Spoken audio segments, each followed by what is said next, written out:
Here now with reaction from the Trump Organization, Michael Cohen, former White House Press Secretary Ari Fleischer.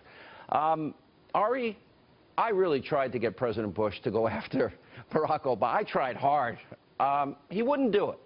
I don't expect this will be the same example that Barack Obama will follow. Do you agree? Not even close. You know, let me give you a little insight on that. And I've talked to former President Bush about this a lot myself. I remember when President Bush was in Japan. In Japan, they have a system where the former prime ministers mostly go into the parliament. And Bush was talking to me about it, and he said, how on earth can you be a president when all your predecessors are in the parliament speaking out against you? He was already thinking about that when he was a sitting president. And it is good for the country. The job is a hard job, and the graciousness that a former president extends to their successor and the successor's successor makes us a strong country. Congress's job is to fight with the president. Former presidents' jobs are to fade into the sunset and do so gracefully. Their day was come. They had their chance. As you pointed out, Sean, much of what President Obama has done is going to be erased because of the election. The American people spoke. And now it's time for somebody else to do it. And it's time for somebody else, frankly, to, with grace, and it's also fade into the sunset. And it's also the way he governed. He didn't want to do the hard work of working with Congress, so he ruled by executive fiat, but that can be easily overturned. Michael, what do you expect from President Obama when he leaves office? I expect more of the same. Look, Sean, here's the thing. It doesn't really matter anymore. In 2 days, Donald Trump will become the 45th president. He's going to do everything that he promised during the campaign that he would do for the American people. He's already shown what he's going to do by keeping jobs in America, putting America first, and making America great again. He's just going to live up to his promises, which is really unlike, unfortunately, where we've been for the past 8 years. Sad that the only thing that will ultimately be remembered under the Obama legacy is, I think, that bronze sculpture that was just commissioned. Yeah, I think that, and bringing back the bust of Winston Churchill, which I hear is coming back as well. Michael, a lot of people have asked me, because they know we've been friends a long time, why isn't Michael going with the president-elect? Have you decided to take on any role? So I get that. Look, I get that question a lot.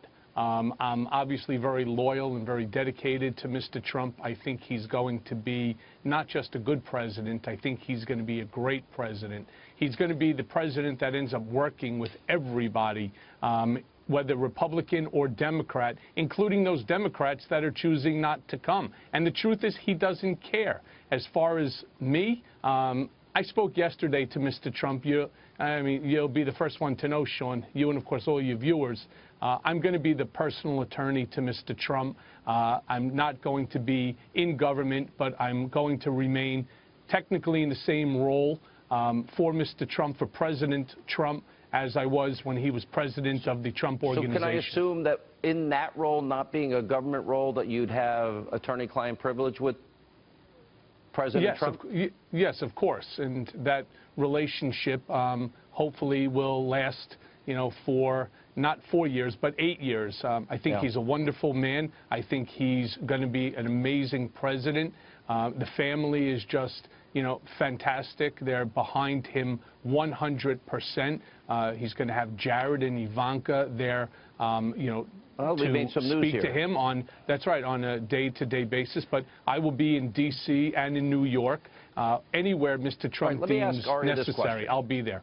Ari, I know you're going to disagree with me because I know you. I look at a hostile news media, and we know that they colluded with the Hillary campaign.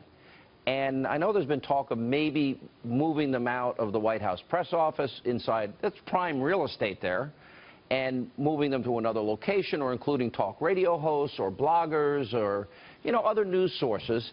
Why do I sense that you might be against all of that? I have no problem with moving the press temporarily out of the briefing room into larger how about forever? Quarters. For the briefing itself. And the reason for that is because Donald Trump's going to have so many reporters show up, they can't fit into that briefing room. There's 49 seats. Way more than that are going to show up. But when it comes to the workspace of the White House, Sean, if I were Donald Trump, I would think about it this way. He's got the upper hand over the press right now because the press is so unpopular. And as Gallup has shown, their poll shows popularity of the press has never been so low because the public doesn't think they're accurate or they report the news accurately or fairly. If Donald Trump physically removes them from the West Wing cubicles, the little office space they occupy, he will turn them into David instead of Goliath.